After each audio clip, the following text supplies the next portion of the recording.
بسم الله الرحمن الرحيم. الحمد لله رب العالمين. اللهم لك الحمد على نعمة الإسلام والإيمان، ولك الحمد أن جعلتنا من أمة محمد عليه أفضل الصلاة والسلام. وأشهد أن لا إله إلا الله وحده لا شريك له، وأشهد أن محمدا عبده ورسوله، صاحب الخلق العظيم والقلب الرحيم، وعلى آله وصحبه ومن سار على نهجه واهتدى بهديه واستنى بسنته إلى يوم الدين. أما بعد. Yang dihormati Al-Fadhil Tuan Imam, pengurusi yang berkuasa Masjid Ar-Rahimah, muslimin dan muslimat, para pencinta ilmu sekalian, Assalamualaikum warahmatullahi wabarakatuh. Alhamdulillah, syukur kita kepada Allah Azza wa Jalla pada hari yang mulia ini kita dapat bersama dalam majlis ilmu yang membincangkan tajuk tentang cinta Rasul. Di antara cinta yang ditunjuk oleh para sahabat radhiyallahu anhum kepada kita, dan bagaimana sikap kita di dalam menyatakan cinta kita kepada Nabi sallallahu alaihi wasallam. Kerana itulah kata di para ulama, apabila menyatakan cinta maka diminta bukti. Apakah bukti kita cinta? Maka di sini kata orang, dakwaan tanpa bukti adalah dakwaan yang tidak boleh diterima. Jadi kalau kita kata kita cinta kepada Nabi sallallahu alaihi wasallam yang kebetulan hari ini sudah 28 Rabiul Awal 1445, kita mengatakan alhamdulillah di atas nikmat Islam dan iman yang Allah Taala anugerahkan kepada kita, dan alhamdulillah kita bersyukur sebab kita ini dipilih oleh Allah menjadi salah seorang daripada umat Nabi Muhammad sallallahu alaihi wasallam. Setengah orang dia suka dengan lagu Lau kana bainana al-habib, kalaulah Nabi bersama kita. Kita kata, adakah kita ada jaminan kalau kita bersama dengan Nabi pada masa tu, kita lahir di zaman tu, kita berada di sebelah pihak Nabi sallallahu alaihi wasallam ataupun di sebelah lagi? Tapi sekarang ni kita kata alhamdulillah, confirm dah kita sampai hari ini, dan kita berdoa dengan penuh khusyuk dan istiqamah supaya kita tetap berada di atas landasan ini sampai ke mati, di atas landasan Islam, iman, mengikut Nabi sallallahu alaihi wasallam. Jadi para jemaah sekalian, perbincangan kita berdasarkan kepada sebuah ayat Surah An-Nisa ayat 69. Bagi jemaah yang ada Quran di tangan dia tu, buka Surah An-Nisa ayat 69. Ayat ini menjadi suatu perbincangan para ulama tafsir tentang sabab nuzul, sebab turunnya ayat. Ayat ini turun kepada siapa dan apakah peristiwa? Beberapa riwayat menceritakan kepada kita, tuan-tuan yang ada Quran buka surah An-Nisa ayat 69. A'udzu billahi minasyaitonir rajim. Wa man yuti'illaha war rasul fa ulaika ma'al ladzina an'ama Allahu 'alaihim minan nabiyyin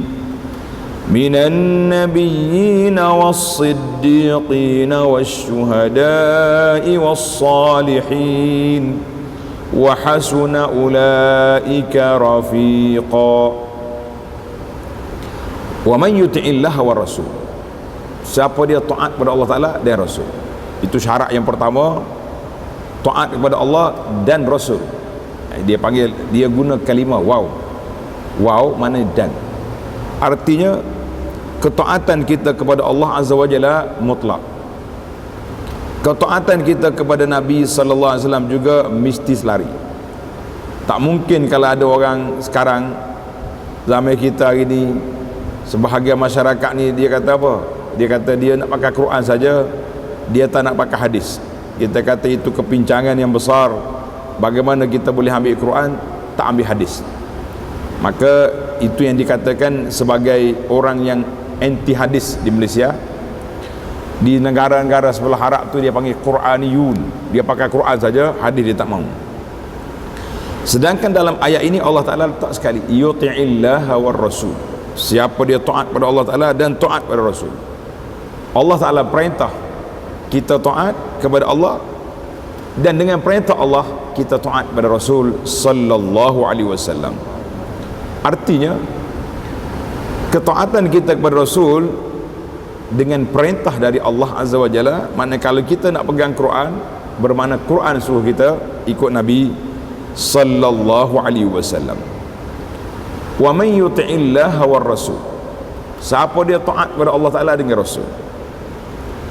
Kata di Al-Imam Ibnu Katsir rahimahullahu ta'ala, ulama tafsir yang masyhur, Ibnu Katsir, dia kata ai man amila bima amarahullah. Apa makna taat? Taat itu ialah apabila orang beramal dengan apa yang telah diperintahkan oleh Allah Azza wa Jalla dan telah diperintahkan oleh Nabi sallallahu alaihi wasallam, yang kita panggil ikut sunnah. Wa taraka ma nahahullah, dia tinggal, dia jauhkan diri, dia tak buat perkara-perkara yang dilarang oleh Allah dan Rasulnya sallallahu alaihi wasallam. Maka itu syarat. Syaratnya taat kepada Allah Ta'ala, ikut Rasulullah sallallahu alaihi wasallam. Apa yang dia dapat? Maka Allah jawab di akhir ayat, faulaika ma'al ladzina an'ama Allahu alaihim. Maka apabila dibangkitkan di akhir esok, dia akan bersama dengan orang-orang yang Allah Ta'ala beri nikmat pada mereka. Bersama siapa? An-Nabiyyin, para Nabi. Was-Siddiqin, As-Siddiqin ni pengikut para Nabi yang benar, yang jujur dalam akuan mereka. Maknanya kita kata orang benar ni, mana orang tak pernah bohong. Dia ikut apa yang diarahkan oleh Nabi sallallahu alaihi wasallam. Wasyuhada, orang-orang yang mati syahid pada jalan Allah. Dia syarat nak mati syahid ni, kita kena pergi berperang fisabilillah di bawah panji-panji yang dipimpin oleh khalifah ataupun ketua Islam, dan dia mati dalam peperangan itu, maka itu dia panggil syahid. Syahid mati, tapi kita panggil mati syahid. Apa beza di antara mati saja dengan mati syahid? Perbezaan sangat ketara.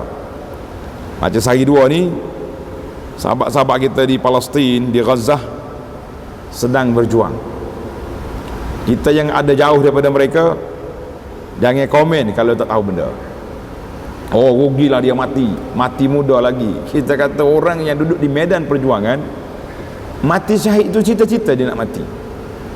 Bahkan kalau kita tengok, tuan-tuan boleh tengok dalam video keluarga Palestin, bila anak dia mati, adakah dia meratap? Adakah dia bertempik, dia merau? Tak. Ibu-ibu tu senyum je, alhamdulillah, anak aku minas syuhada. Dia boleh kata macam tu. Itu orang yang duduk jauh, oh, alah rugilah mati muda-muda lagi, comel-comel pula hok mati tu. Awal-awal lagi mati, kita kata rugi, mereka sudah berada di apa ni, syuhada indallah. La tahbani, mu jangan kata orang yang mati syahid tu mati, tetapi bal ahya'un inda rabbihim yurzaqun, mereka hidup di situ Tuhan mereka mendapat rezeki. Jadi ini syuhada, maknanya kriteria syuhada tu Allah Ta'ala yang boleh beri. Kita hanya nampak zahir je, kita kata orang ni mati syahid, orang ni syahid, sehingga ke sebahagian ulama-ulama besar bila mati disebut dengan nama asy-syahid fulan.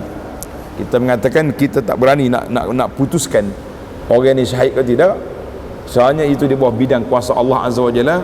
Tapi kita boleh mendoakan supaya mereka menjadi syuhada yang diterima oleh Allah Azza wa Jalla.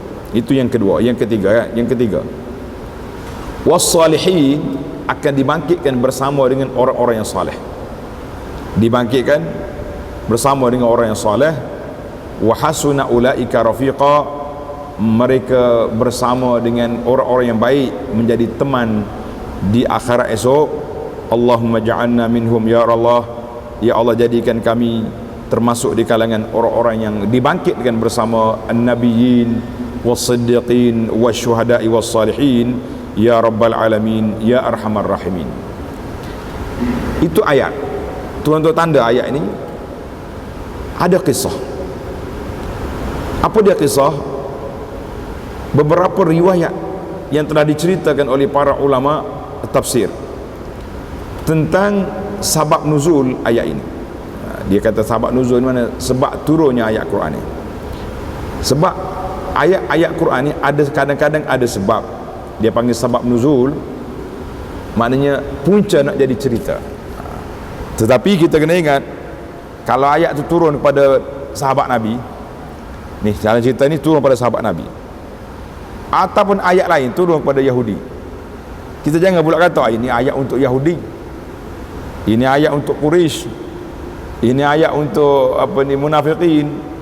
Kita kata, ulama tafsir kata al-ibratu bi umumin lafzi la bi khususis sabab.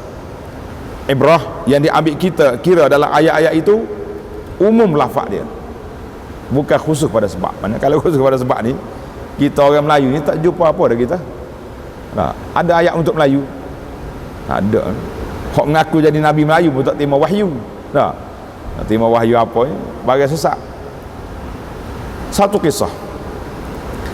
Para jemaah kita tengok, ini dia panggil tanda cinta sahabat kepada Nabi sallallahu alaihi wasallam. Kata Aisyah radhiyallahu anha, dan ayat cerita ini banyak versi, banyak riwayat. Contohnya Ibnu Jarir, ulama-ulama tafsir telah menukilkan dalam kitab dia masing-masing, seorang laki-laki ja'a ilan Nabi. Banyak riwayat tidak menamakan siapa dia. Ada riwayat menyebut orang itu nama dia Thauban. Tuan-tuan kena ingat nama Thauban. Thauban ni seorang sahabat, dia panggil maula. Maula ni seorang hamba yang dimerdeka oleh Nabi sallallahu alaihi wasallam, dan dia berkhidmat di rumah Nabi, berkhidmat kepada Rasulullah sallallahu alaihi wasallam. Ini Thauban. Kalaulah Thauban. Ataupun banyak riwayat kata ja'a rajulun, datang seorang sahabat, sama ada dia Thauban atau siapa, yang penting bagi kitanya kisah ini. Dia mari jumpa Nabi sallallahu alaihi wasallam. Dia kata, ya Rasulullah, Thauban ni seorang sahabat yang sangat menyayangi Rasulullah sallallahu alaihi wasallam, dan dialah yang meriwayatkan hadis zikir Nabi selepas solat. Tuan-tuan kena tengok zikir Nabi lepas solat yang selalu kita baca. Maka dia mari jumpa dengan Rasulullah sallallahu alaihi wasallam. Dia mengadu kepada Nabi, mengatakan, ya Rasulullah, ini dia mari jumpa, sahabat ni mari jumpa Nabi sallallahu alaihi wasallam. Dia kata, ya Rasulullah, saya ni sedih sangat. Berubah keadaan dia, muka dia berubah. Sebab apa? Dia kata, waktu saya duduk di rumah, dia, bila saya teringatkan Nabi sallallahu alaihi wasallam, tak lalu makan. Maknanya sayang dia kepada Rasulullah sallallahu alaihi wasallam, tak lalu makan. Dia akan keluar pergi cari Rasulullah sallallahu alaihi wasallam di mana Nabi ada. Sama ada di masjid ke, atau dalam majlis-majlis ke, ataupun Nabi sallallahu alaihi wasallam pergi ke mana-mana tempat lah, dia akan ikut pergi cari Nabi sallallahu alaihi wasallam. Bila dia tengok, tenang hati, Rasulullah sihat, mungkin dia boleh bersalam dengan Nabi sallallahu alaihi wasallam, dia balik. Tapi dia kata, kali ni saya tak dapat satu jawapan yang mantap. Bagaimana keadaan saya apabila kita mati? Dengar tuan-tuan, soalan ni, keluhan sahabat ini patutnya menjadi juga keluhan kepada kita. Dia mari jumpa, ya Rasulullah, innaka la ahabbu ilayya min nafsi. Ya Rasulullah ni lebih disayang saya, kasihan saya sangat, lebih dari diri saya sendiri. Manakala ada orang nak khianat, saya sanggup duduk depan, biar saya mati, jangan Rasulullah wafat. Tapi saya teringat bila kita mati, bila kami mati, Rasulullah wafat, sudah tentulah di akhirat esok, adakah kita ada peluang untuk bertemu dengan Nabi? Sebab di Madinah tu dia khidmat, malam-malam dia bawa air, dia letak untuk Nabi ambil wudu. Yang pentingnya Thauban ni seorang sahabat yang khidmat. Tapi bila di akhirat esok, saya orang biasa, orang rendah pangkat, Rasulullah sallallahu alaihi wasallam darjat yang paling tinggi, sudah sentuhlah bersama dengan nabi-nabi, rasul-rasul alaihi wassalatu wassalam. Dia kata khasyitu alla araka, aku bimbang, saya takut saya tak jumpa lagi Nabi di akhirat. Allahu akbar. Sahabat ini menangis, bimbang, takut dia terpisah dengan Nabi sallallahu alaihi wasallam. Baginda Nabi diam, tak jawab. Biasanya Nabi akan respon terus, macam hadis lain yang kita akan cerita lepas ni. Tapi dalam isu ni dia tak jawab. Nabi senyap. Rupa-rupanya Nabi menunggu wahyu daripada Allah Azza wa Jalla. Dia tunggu wahyu datang. Nazala Jibril alaihi salam bihadhil ayah. Jibril turun bawa ayat yang kita baca tadi.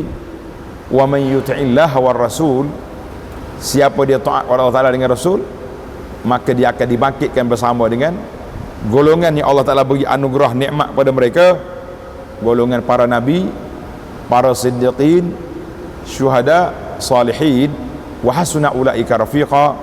Maka sahabat yang bertanya tadi, dibaca ayat ini kepadanya, menjadi tenang, tenteramlah hati dia, sebab ada peluang untuk kita bersama di akhirat esok. Kita pun letakkan pengharapan kita bahawa kita ini juga akan dibangkitkan bersama dengan orang-orang yang kita sayangi di dunia ini, maka di akhirat esok kita akan bersama dengan mereka. Hadis ini diriwayat oleh beberapa periwayat, di antaranya At-Tabarani, ulama-ulama tafsir, para muhakkik dalam Sahih Asbabun Nuzul menyatakan sanad dia baik, boleh diterima. Kita mengatakan alhamdulillah.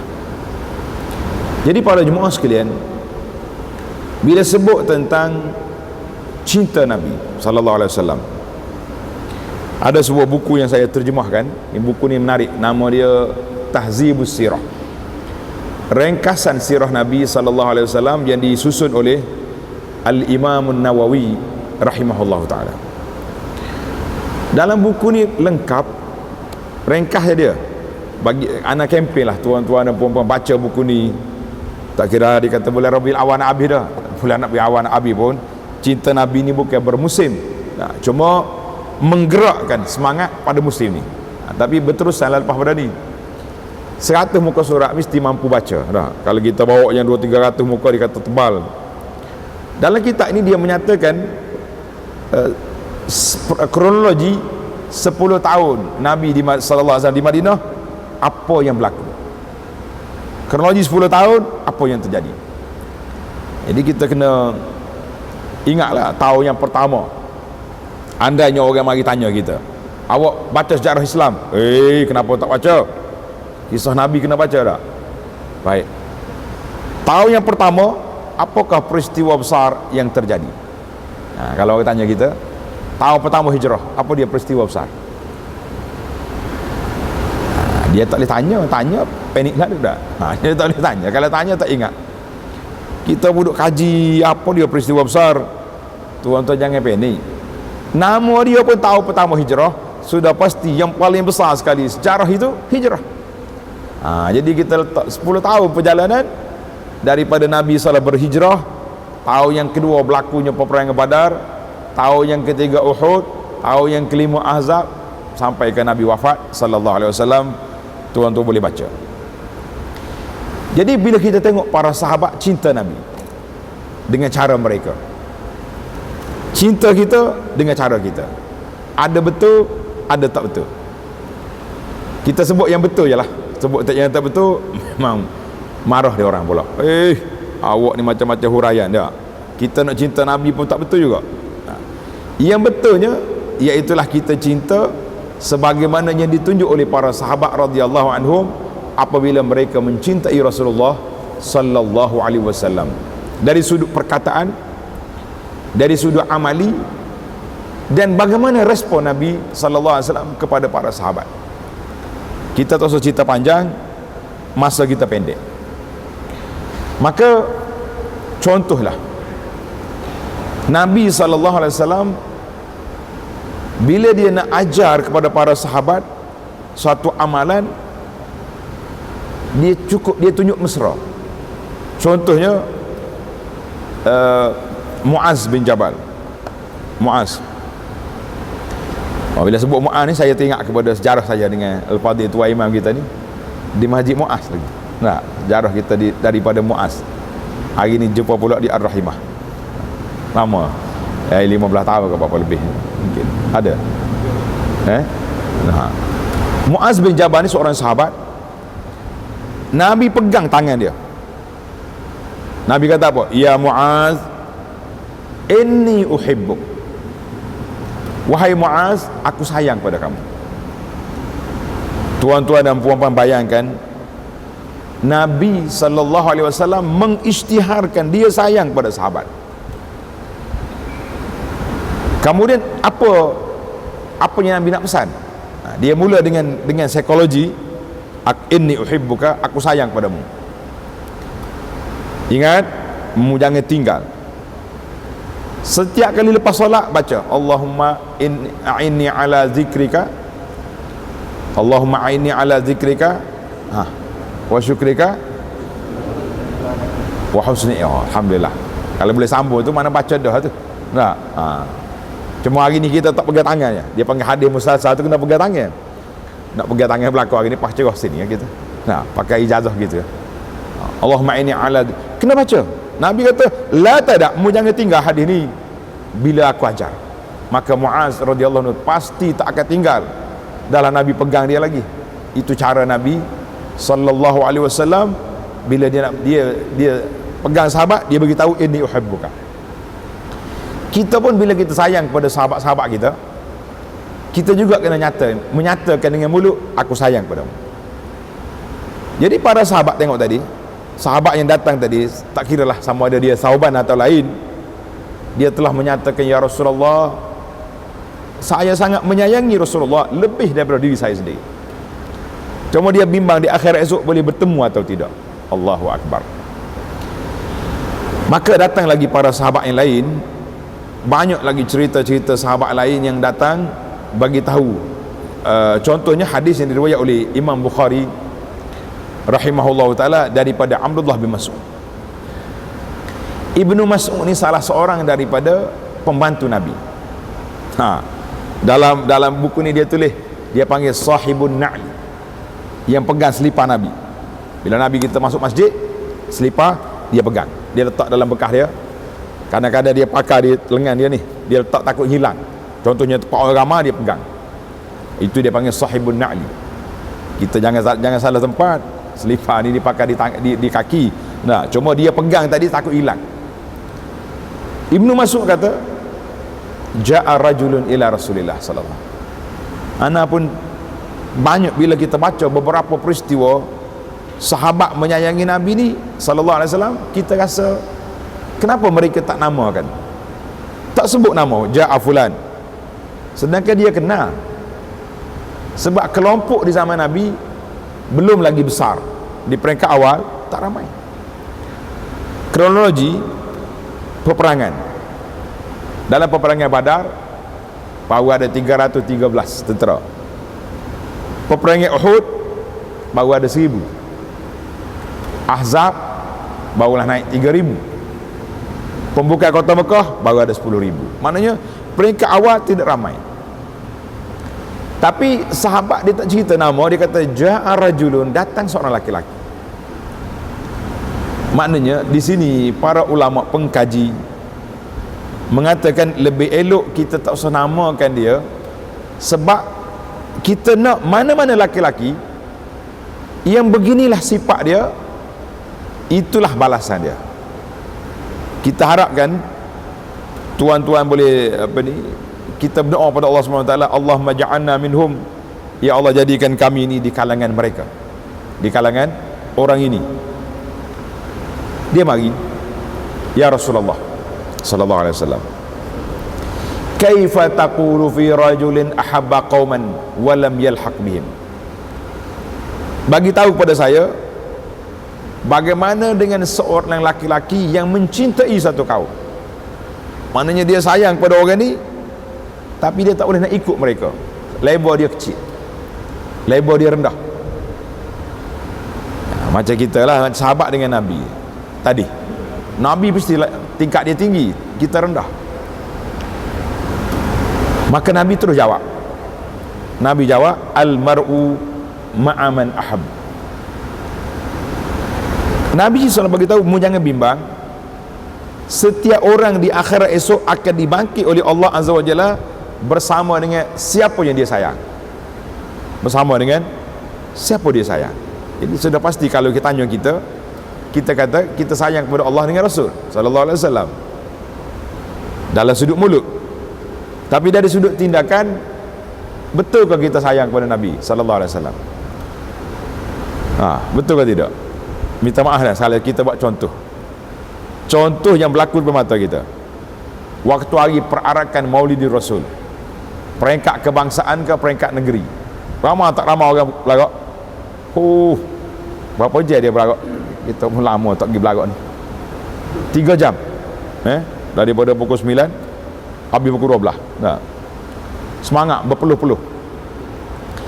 Pukul 1 masuk waktu zuhur, muazzin asyhadu anna Muhammadar Rasulullah, sebut dengan nama Nabi, dengan nama Allah dulu, dengan nama Nabi. Dia pergi tak pergi masjid? Sakit kaki berlagak, tak sempat pergi masjid. Kita kata inilah contoh al-hubbu al-ma'kus, dia panggil cinta pincang. Tadi berlagak sayang Nabi, bila panggil dengan nama Nabi kau tak datang masjid, kenapa? Sakit kaki lah. Itu yang kita nak, perbezaan. Nabi kata al-mar'u ma'aman ahabba, kita tunjukkan cinta kita, sayang kita kepada Nabi sallallahu alaihi wasallam. Setiap kali nama Nabi dipanggil, kita berada di sini. Di mana? Di masjid. Orang kata azan di tempat lain tak? Yang azan ni surau, masjid. Di mana lagi tempat? Musalla, itu yang ada azan. Satu lagi kisah lebih kurang yang ni juga. Hari ni oleh kerana Pak letak tajuk dia cinta Nabi, kita nak tunjuk manifestasi bagaimana para sahabat mencintai Rasulullah sallallahu alaihi wasallam. Tadi cinta kata dengan mulut. Sekarang ni kita nak tengok dari sudut perasaan. Anas radhiyallahu anhu menceritakan, ja'a rajulun ila Rasulillah. Seorang lagi orang lain pula datang jumpa Nabi sallallahu alaihi wasallam. Tengah Nabi nak solat, dia mari tanya, ya Rasulullah sallallahu alaihi wasallam, mata sa'ah, bila kiamat? Kalau tanya kita lah, orang mari tanya kita bila kiamat, rasa kena marah tak? Kau ni tahu kan kiamat, orang tak tahu bila? Para ulama mengatakan kiamat ini yaumun bila tarikh, hari tanpa tarikh. Hari kiamat tahu? Bila hari kiamat? Tak tahu bila kiamat. Kenapa pula tak tahu? Hari sudah ada. Hari Jumaat, hari kiamat, hari Jumaat. Kan Nabi sebut dalam hadis tentang kelebihan Nabi Adam. Kelebihan Nabi Adam semua hari Jumaat. Khuliqa, dijadikan pada hari Jumaat. Kelebihan Nabi kita sallallahu alaihi wasallam semuanya hari Isnin. Dilahirkan pada hari Isnin. Berapa hari bulan Rabiul Awal itu khilaf ulama. Tahun gajah. Nabi kita dibangkitkan jadi Isnin. Dia wafat pun pada hari Isnin 12 Rabiul Awal tahun yang ke-11. Tuan-tuan kena ingatlah tanda sejarah tu. Maka Nabi SAW ditanya mata sa'ah, bila kiamat? Nabi tak jawab, tak respon pada sahabat yang bertanya. Ini sahabat-sahabat yang ada dekat, dia kata dua sebab Nabi tak jawab. Yang pertama, kerana soalan tidak ikut SOP. SOP-nya kiamat tak boleh tanya bila. Kenapa dia pergi tanya? Satu, ada pandangan lain yang bersangka baik. La, dia kata lam yasma'. Nabi tak dengar soalan tadi, sebab tu dia tak jawab. Bukan perangai Nabi sallallahu alaihi wasallam ni tak respon kepada pertanyaan orang. Ni kita kena jawab lah. Bila orang tanya, jawab. Bahkan kalau orang minta doa, sahabat-sahabat datang jumpa Nabi sallallahu minta doa, ya Rasulullah ud'uli. Nabi tak tunggu malam nanti, tak apa, tunggu malam, nanti aku tahajud, aku doa. Tak, dia terus doa. Bila orang suruh doa, Nabi doa lalu. Kita pun kena belajar juga. Kalau orang panggil, Ustaz doakan saya, kita doa lalu. Ya Allah, berilah kesihatan pada dia, berilah taufik. Sepatah doa cukup lah. Yang penting telah didoakan. Jadi dalam isu ni, Nabi tak jawab, tak respon, tak kata ya, tak kata tidak, marah pun tidak. Nabi kita solat. Falamma qada salatahu, bila selesai solat, Nabi berpaling. Dia tanya, aina sa'il? Siapa yang tanya aku tadi? Maknanya Rasulullah dengar tak dengar? Dengar. Kenapa dia tak jawab? Kenapa tak jawab? Sebab masa tu dah nak solat. Soalan ni perlu pada pertanyaan. Dia ada kalanya dia jawab. Contohnya Nabi tengah khutbah, orang Badui mari duduk atas mimbar. Pakcik Badui, orang Badui ni tak ada protokol. Dia relax lah. Dia nak tanya, dia tanya. Dia nak sekat Nabi di tengah berjalan, dia sekat. Orang panggil orang kampung senang. Maka Nabi tanya dia, aina sa'il? Mana orang bertanya tadi tentang kiamat ni? Siapa tanya aku? Sahabat bagi tahu. Ni, dia jawab, ana ya Rasulullah, saya. Ya, kalau pak kita malu dah tak? Siapa tanya soalan belum solat tadi? Lari dah dia tu, Ustaz. Lari balik dah dia tu. Lari. Sahabat bertanggungjawab, ana ya Rasulullah. Maka Nabi sallallahu alaihi wasallam tanya balik soalan. Ada kalanya soalan ditanya dengan soalan. Sebab apa? Sebab perlu kepada penjelasan. Lebih-lebih lagi soalan macam ni, soalan yang tak boleh dijawab, macam bila kiamat, mana boleh jawab? Nabi tanya dia, saudara, bila kamu tanya tentang kiamat, maknanya kamu tahu kiamat tu akan berlaku. Ma'adattalaha, apa persiapan awak untuk menghadapi kiamat? Itu soalan, orang panggil soalan balas. Apa persiapan awak? Tuan-tuan dan puan-puan kena ingat, kiamat ni ada dua kategori. Berapa kategori kiamat? Dua. Kiamat individu, bila orang tu mati, qamat qiyamatuhu, kiamatlah bagi dia. Itu dia panggil kiamat individu.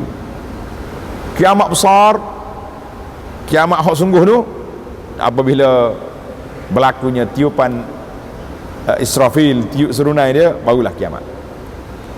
Maka Nabi kata, ma'adatalah, mu tahu kiamat tu ada apa yang kamu buat persiapan?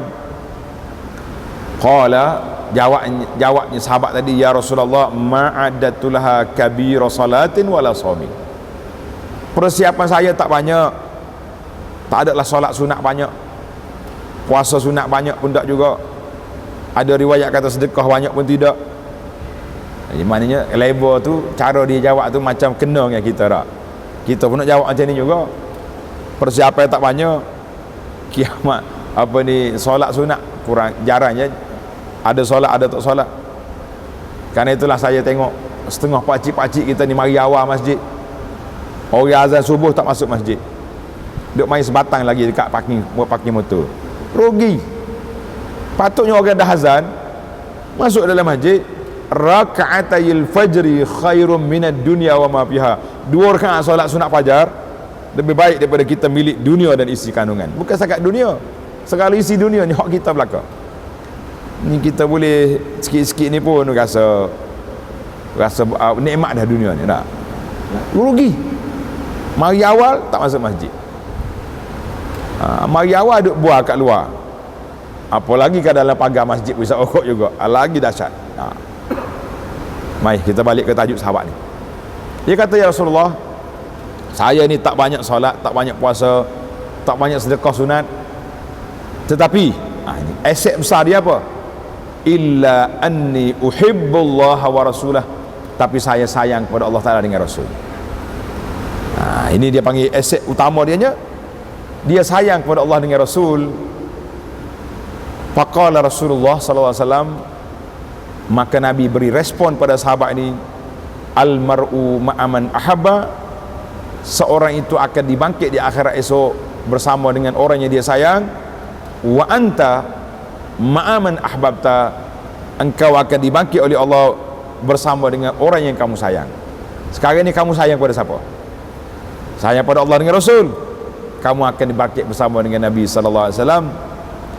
Anas mengulas tajuk ni, respon.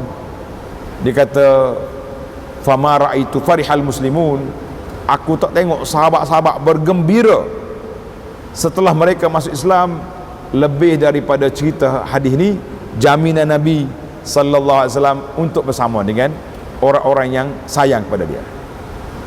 Maka Anas sekali lagi buat declare, buat peristiharan, inni uhibbullah, aku sayang kepada Allah, sayang kepada Rasulullah sallallahu alaihi wasallam, sayang kepada Abu Bakar, sayang kepada Umar, wa arju an akuna ma'ahum fil akhirah, aku mengharap aku bersama dengan mereka di akhirat. Kita tambah pula lebih daripada Anas, kita sayang juga kepada Nabi, Abu Bakar, Umar, termasuklah Anas sendiri. Kita sayang, kita mengharapkan kita bersama dengan mereka di akhirat esok. Amin ya rabbal alamin. Itulah harapan kita. Itulah yang kita harapkan. Mudah-mudahan para jemaah sekalian, apa yang dapat kita simpulkan daripada ayat ini dan juga daripada beberapa kisah ni banyak lagi, tapi oleh kerana masa kita sangat terhad, kita ambil orang panggil satu dua pengajaran dan iktibar. Yang pertama, pengajaran yang pertama, menjadi kewajipan kepada kita taat kepada Allah Azza wa Jalla. Taat kepada Allah, apa saja yang Allah Ta'ala suruh kita buat semampu kita. Nabi sebut dalam hadis, fattaqullaha mastata'tum, idza amartukum bi amrin, kalau aku suruh kamu buat apa-apa, kamu buatlah sedaya upaya kamu. Maknanya untuk arahan kita buat seboleh mungkin. Dan kita kena ingat, Islam itu mudah. Al-Islam dinu yusrun, Islam mudah. Siapa dia nak memberatkan Islam, dia akan tewas. Maknanya berat tu maknanya kita, benda yang Allah Ta'ala beri kelonggaran, tapi kita pergi cari hak susah, maka dia jadi payah. Jadi tuan-tuan, jangan duk menyusahkan diri, jangan duk memberatkan diri. Sebab apa? Sebab kita ni ada peraturan. Tapi jangan pula ringan Islam, mudahnya Islam sampai tak ada agama. Jangan. Kita kalau solat kena berdiri, dah rukuk solat berdiri. Kalau kita sakit boleh duduk. Tapi kalau sakit tak solat, tuan-tuan pergilah melawat di hospital, tanya khabar. Jangan tanya dia makan ubat ke tidak, itu bukan kerja awak, itu kerja nurse, kerja misi di hospital. Betul tak? Kita pergi hospital, tanya orang makan ubat, dia percelik mata, ni awak bila pula mari jadi jururawat sini? Betul tak? Kita pergi tanya dia, mu solat ke tidak? Ada berani tanya orang di hospital, tanya solat tak? Tak berani. Gaji ke tanya? Masalahnya tak tanya. Dia tanya makan apa, sakit apa. Setengah orang tu pergi tanya, awak duk masuk buat ni sakit? Dah dia temari berhak kat sini. Sakit. Dia orang duk lewat tanya sakit apa. Kita tak tanya pun hak asas solat. Kalau dia kata saya tak solat lagi, seminggu di hospital belum solat lagi, kenapa? Tak pandai. Tanggungjawab kita pergi cari ustaz, cari pak imam, cari pendakwa, bawa ke hospital, biar dia ajar kawan tu. Sekarang ni alhamdulillah, sebahagian daripada hospital di Malaysia ni ada satu program nama dia Hospital Mesra Ibadat. Kita kerusuh kepada staf hospital ni, biar dia orang faham macam mana kalau orang sakit ni tak pandai solat, tolong ajar solat cara duduk, ambil wuduk di atas balutan, macam-macam ada. Jadi ada yang buat, ada yang tak buat. Cuma kadang-kadang ada juga pegawai hospital ni, bila kita tanya dia, ni pesakit-pesakit ni solat ke awak nampak? Dia kata, ustaz, pesakit tak solat tu menasabah sikit lah, tak boleh tak solat, tapi ada logiknya, dia sakit. Yang saya bimbangnya ni awak duduk bawah katil ni, penunggu pesakit ni tak solat juga ni macam mana? Dia kata kau injik dia ni, injik cocok ni dulu ni, penunggu pesakit ni tak solat ni balik berat kali.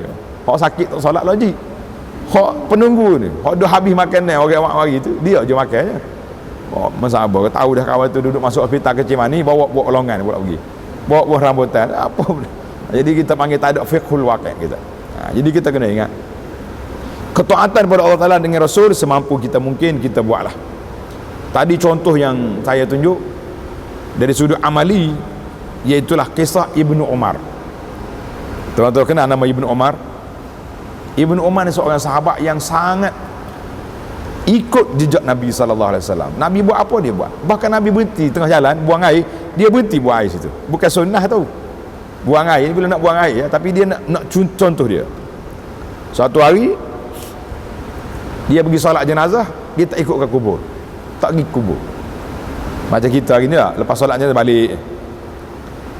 Ada sahabat lagi, Ibnu Umar, khasirta, rugi awak. Apa rugi? Aku dengar Nabi SAW bersabda, siapa dia solat jenazah dapat pahala satu qirat. Satu qirat ni besar bukit Uhud, Madinah, 6 km panjang. Siapa dia ikut jenazah sampai kubur, falahu qiratan, dia boleh 2 bukit. Allah, terkejut Ibnu Umar.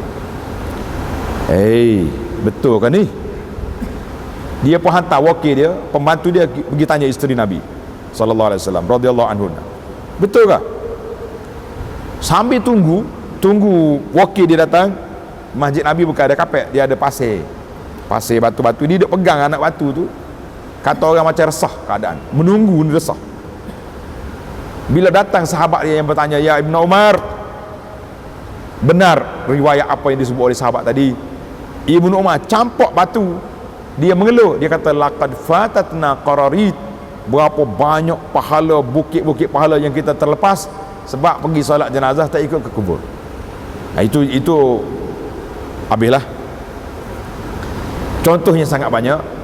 Maka kita, yang kedua ni, kita kena semangat nak contoh apa yang dibuat oleh Nabi sallallahu alaihi wasallam, sebagaimana Allah Ta'ala janji, man yuti'illah wa rasul, barulah kita akan ikut Nabi di akhirat esok. Allahumma la tahrimna syafa'atan Nabi, ya Allah janganlah terhalangnya kita daripada menerima syafaat Nabi sallallahu alaihi wasallam, walaupun lemahnya kita dalam ibadat. Kemudian kita juga yang ketiga, sentiasalah melakukan segala perkara-perkara kebaikan supaya kita dapat raih pahala yang banyak, dan cintailah Nabi sallallahu alaihi wasallam sebagaimana yang sepatutnya. Mudah-mudahan kita bersama dengan mereka di akhirat. Amin ya rabbal alamin. Wa sallallahu wasallam wa barak ala Muhammadin wa ala alihi wa sahbihi ajma'in.